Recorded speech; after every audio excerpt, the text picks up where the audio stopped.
Genesis chapter 3. Now the serpent was more subtle than any beast of the field which the Lord God had made.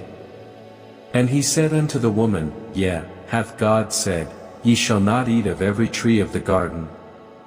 And the woman said unto the serpent, We may eat of the fruit of the trees of the garden. But of the fruit of the tree which is in the midst of the garden, God hath said, Ye shall not eat of it, neither shall ye touch it, lest ye die. And the serpent said unto the woman, Ye shall not surely die. For God doth know that in the day ye eat thereof, then your eyes shall be opened, and ye shall be as gods, knowing good and evil. And when the woman saw that the tree was good for food, and that it was pleasant to the eyes, and a tree to be desired to make one wise, she took of the fruit thereof, and did eat, and gave also unto her husband with her, and he did eat. And the eyes of them both were opened, and they knew that they were naked, and they sewed fig leaves together, and made themselves aprons.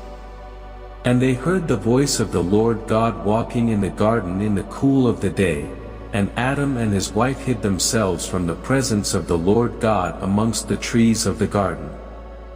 And the Lord God called unto Adam, and said unto him, Where art thou? And he said, I heard thy voice in the garden, and I was afraid, because I was naked, and I hid myself. And he said, Who told thee that thou wast naked? Hast thou eaten of the tree, whereof I commanded thee that thou shouldest not eat? And the man said, The woman whom thou gavest to be with me, she gave me of the tree, and I did eat. And the Lord God said unto the woman, What is this that thou hast done? And the woman said, The serpent beguiled me, and I did eat. And the Lord God said unto the serpent, Because thou hast done this, thou art cursed above all cattle, and above every beast of the field, upon thy belly shalt thou go, and dust shalt thou eat all the days of thy life. And I will put enmity between thee and the woman, and between thy seed and her seed, it shall bruise thy head, and thou shalt bruise his heel.